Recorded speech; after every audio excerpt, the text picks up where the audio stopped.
And so what I did was I started to design haircuts. And one haircut I had was the old man. And I shaved my head up here just like this. I did this. And I would keep the hair on the side like an old man has. And one time I shaved my whole head and had a reverse part. So I had hair up here and it kind of zigzag. So I did things to be this cool, crazy, kind of like creative kid. You know, like Crisscross came out. I was crazy, man. But I was a crazy cool kid in school. So I look in the fucking mirror. I see this letter. I'm fucked up.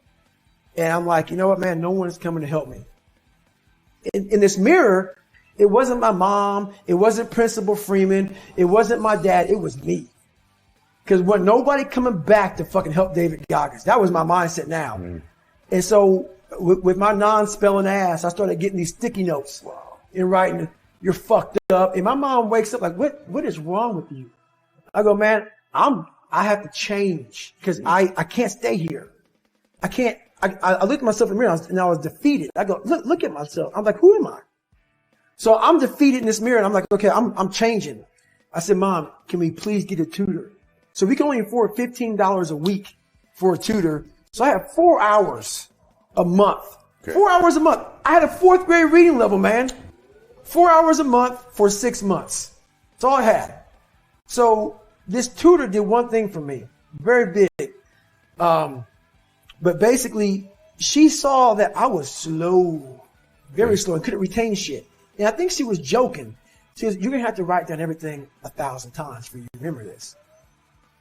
I took it as okay, roger that. So I literally went to the store and I bought these spiral notebooks. And I started literally writing down, let's say it's a math equation, the same fucking math equation over and over and over and over again. When it came to a paragraph comprehension, I couldn't read the fucking paragraph and then remember it. So we had like, I think 25 or 30 paragraph comprehension things. I had to write down the whole fucking thing. Wow. Like a whole paragraph, and you don't have much time to take the fucking test.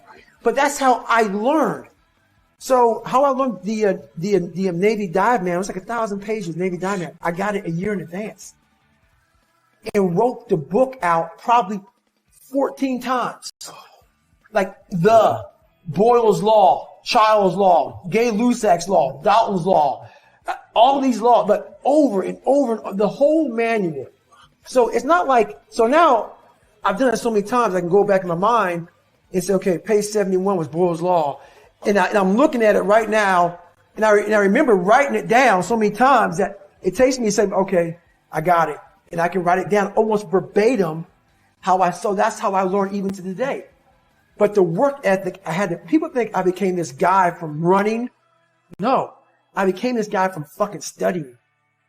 I had to study for hours. What might take you an hour to learn? Take me 2 days. So that's where, at the table, and my best friend Johnny remembers me like, God, you just changed. Something happened. I got obsessed. I got to figure this out, man. I'm not going anywhere. I'm starting to lie. So when you have a messed up foundation, I started lying about everything. I wanted people to like me. I wanted to be accepted in some society of life, some social society. And I was like, man, this isn't the right way. I'm messed up here. I'm messed up here. I'm messed up everywhere. And so I realized the worst thing that happened to me is I lost myself. I never had myself. I never found myself. I had no self-esteem. So I knew through working out and through learning, cause it took a lot for me to learn also. I started finding self-esteem. Once I found that, that's when doors started opening up. I stopped caring about people, that what they thought, being judged. Wow, if I say this, if I started right now, are you gonna make fun of me? I stopped caring about that. And that's when my life started really changing for me, slowly but surely. I say, my God, like, no, don't look at it like, I didn't care about losing weight. I didn't care about being the fastest person. I wasn't making the Olympics. I wasn't going to pros. I could barely read and write when I was in a junior in high school. I wasn't going anywhere. I saw working out as a way for me to build calluses on my mind. I had to callous over the victim's mentality. So I watched these movies. I talked about Rocky the last time I was on here. I always equated training to mental toughening. Like it always looked brutal. People waking up early and doing all these things. And it looked horrible. I was like, wow, man, I got to start doing that. Not to get better, bigger and stronger, but that is what's going to build me. That looks uncomfortable. That looks brutal. And getting up early, I don't want to do that. So I made this long list of things I don't want to do. And through that, I found myself. I started I'm like, you guys aren't doing this shit in high school. You guys aren't getting up at 5 o'clock in the morning, running over here in this golf course.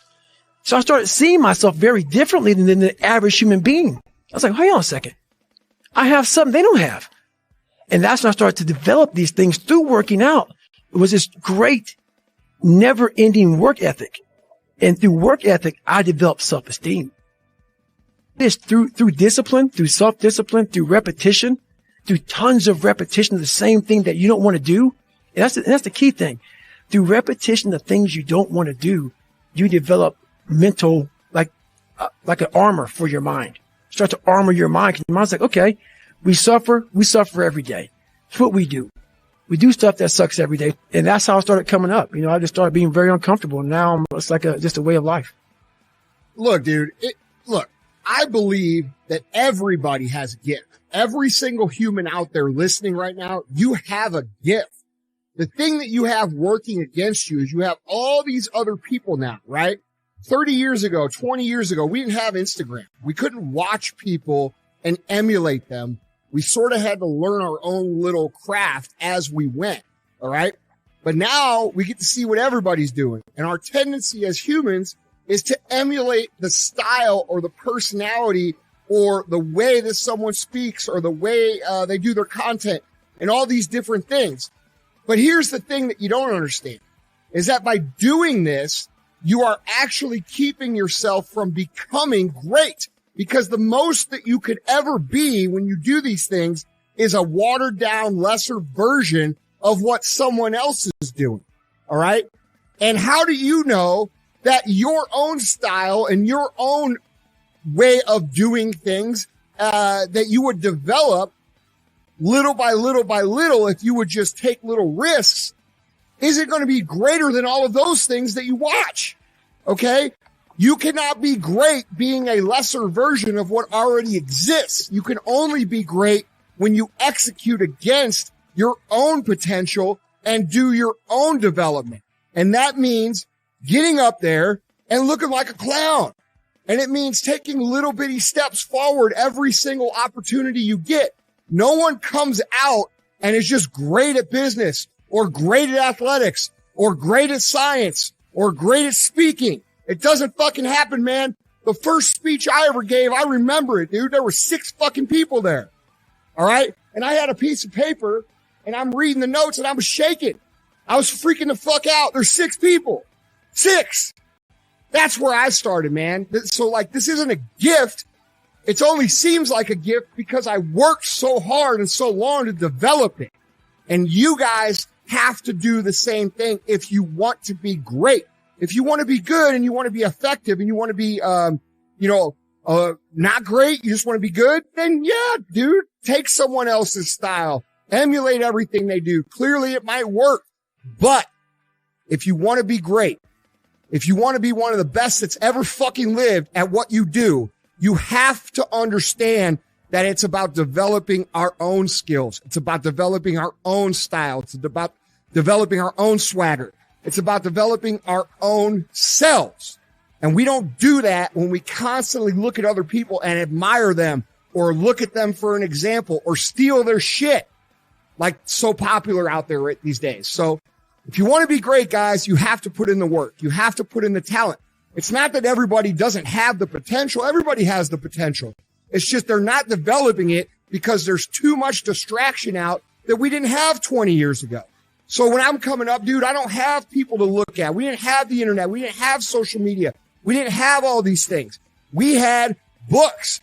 And if I wanted to learn how to speak or learn how to do anything, guess what I had to do? I had to go fucking do it and suck in front of everybody. And we've lost that in society now.